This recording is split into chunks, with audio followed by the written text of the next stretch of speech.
Welcome to Profiles in Teaching Excellence.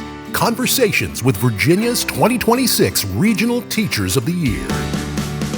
Welcome, Rachel Tate, the Region 1 Teacher of the Year finalist for Virginia. How are you doing today? Hi, I'm good. Thank you so much for having me. I'm so glad to get to talk to all of you excellent teachers. And let's just start by saying, what is it? I know that teachers aren't in it for awards, but what does it mean to you and your school and your students, the community, to have this honor bestowed upon you?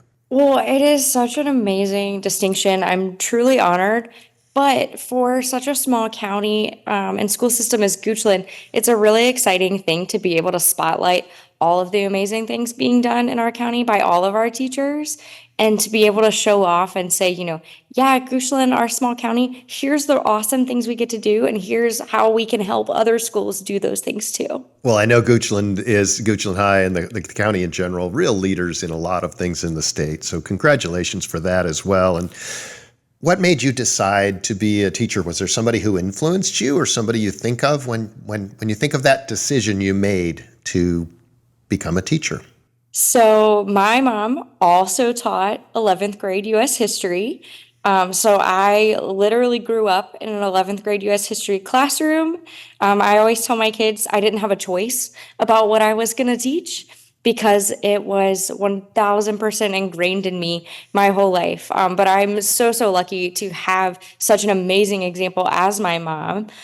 She just retired from Poquoson City Public Schools after 31 years. And she had the honor of also being their 2022 PCPS Teacher of the Year. So it's really amazing footsteps I've been able to follow, and being able to even use the same materials and share materials when we were teaching together. Well, and you're not the only finalist for the 2026 Teacher of the Year award who comes from a family of teachers. So that's great.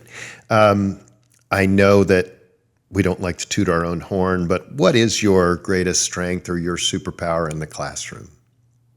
My classroom superpower, and again, this goes back to my mom, is the knowledge. Just because by the time I got to teacher prep school and in college, I had the history down pat. And so being able to bring these things that I've picked up and learned my whole life on family vacations to Gettysburg, and my superpower is being able to bring those things to life for my kids.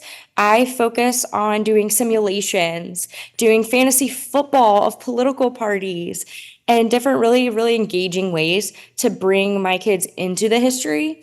And that's also why I run the GHS Veterans Project, where my students are able to adopt local veterans and get to hear the history firsthand about, the Korean War, Vietnam, even World War II, rather than from our textbooks. Yeah, history teachers have a big advantage because you've got the whole world that you can refer to with your kids, and they already get some of that.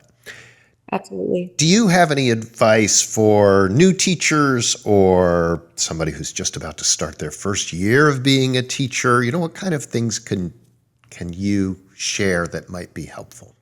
I always tell teachers to find something in your content that you can just be enthusiastic about. Because my kids know I look forward to coming in and telling them this funny story about the Mexican-American War, or I can't wait to tell them some drama that happened in the presidential election of 1824. And so having that enthusiasm in your content is what makes the kids interested, because teaching the election of 1824 can be really boring. But you have to jazz it up for them. And the same way that I'm talking about these engaging activities, that if teachers are able to create those things, if our new teachers can come in and have their content more experiential for their students and engage their students, it's going to be a much better experience for you as well. We could talk all day, but I've got to go.